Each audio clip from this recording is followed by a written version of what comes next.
السلام علیکم رحمۃ اللہ وبرکاتہ۔ ناظرین ساری حاضر خدمت ہیں اور آپ کے لیے ہم ایک نئی ایپیسوڈ لائے ہیں اور یہ ہے آیت نمبر 21 سے 23 تک انشاءاللہ۔ تو آئیے پہلے تلاوت سن لیتے ہیں، اس کے بعد انشاءاللہ اس کے ورڈ ٹو ورڈ ٹرانسلیشن ہوگا اور اس کی ہم مختصر تشریح آپ کے لیے کریں گے۔ تو آئیے سنتے ہیں۔ أيها الناس اعبدوا ربكم الذي خلقكم والذين من قبلكم لعلكم تتقون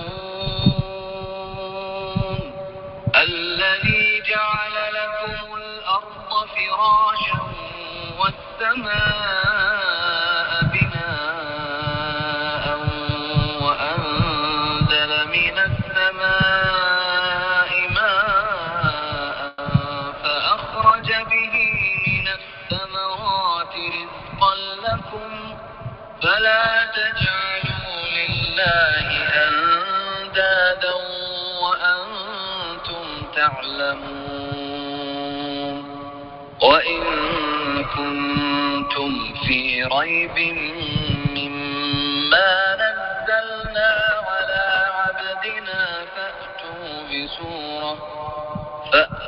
بسورة من مثله وادعوا شهداءكم من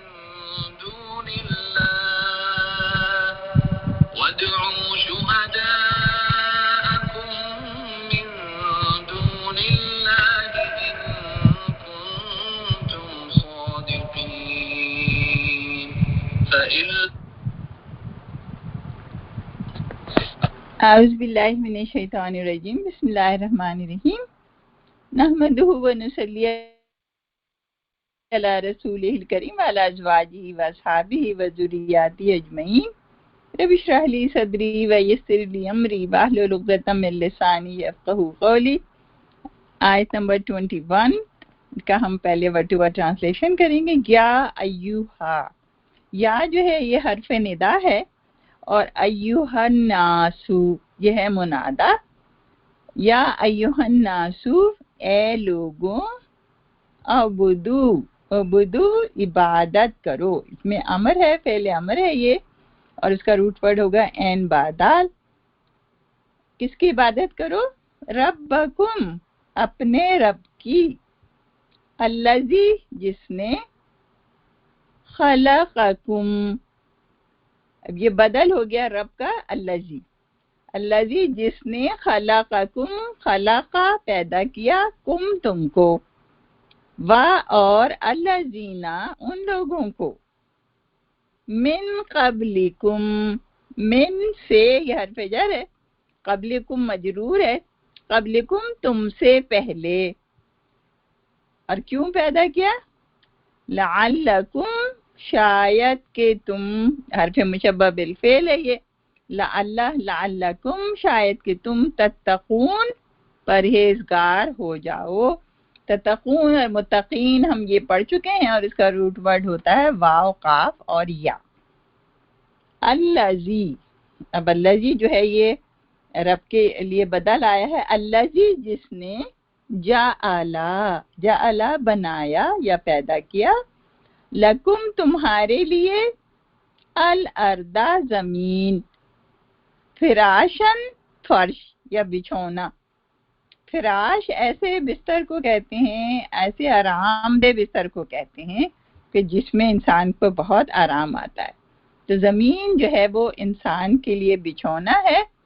والسماء اور آسمان، بناءً چھت، آسمان کو اللہ نے چھت بنایا۔ و اور انزلہ، انزلہ اس کا روٹ ورڈ ہوگا نون زالام، باب فعال سے یہ انزلہ اتارا، من السماء آسمان سے، کیا اتارا؟ ماء پانی، فاخرجا پس نکالے، خرجا نکلنا ہوتا ہے، اب باب فعال سے آ گیا تو یہ ہو گیا اخرجا نکالا۔ کیا نکالا؟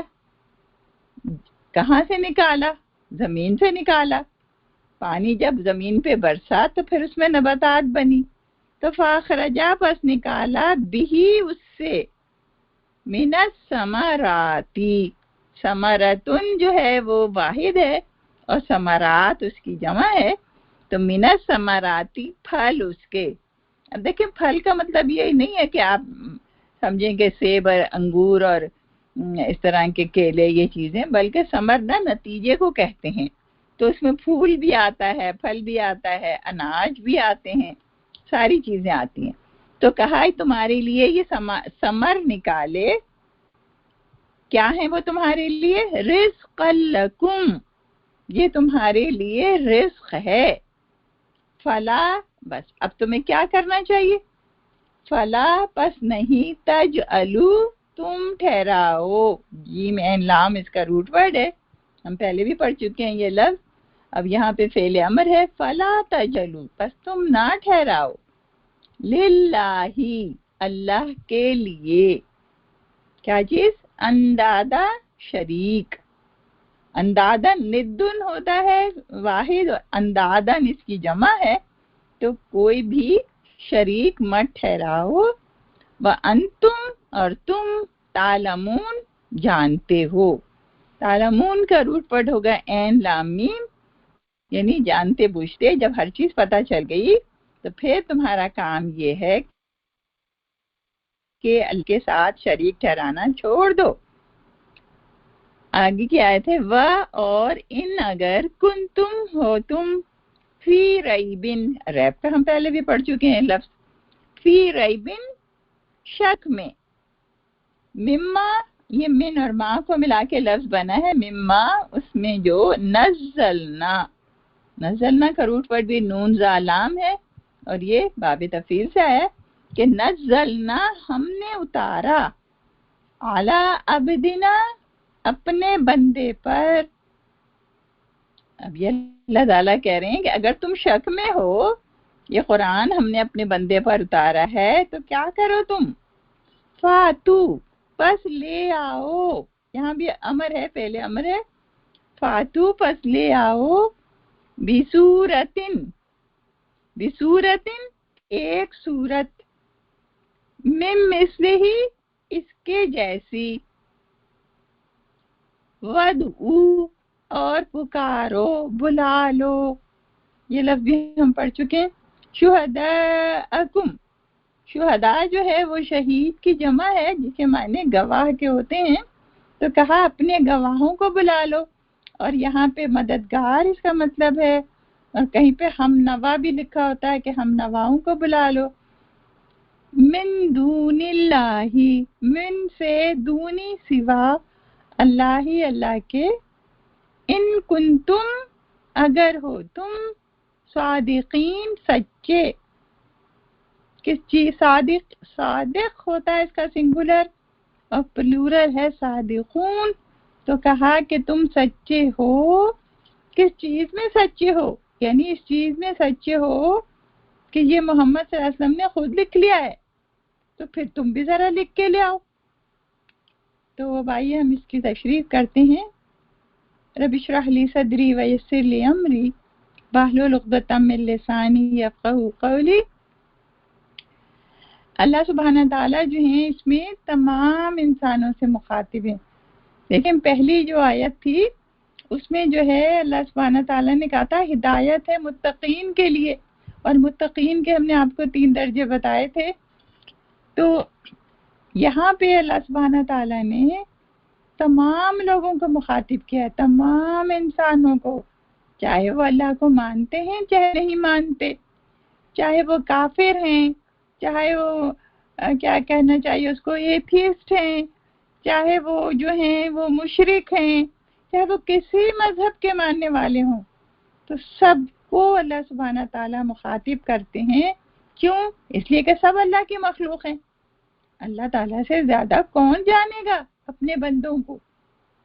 اور اسے ایک بات یہ بھی پتہ چلی ثبوت کہ قرآن سارے انسانوں کے لیے ہے.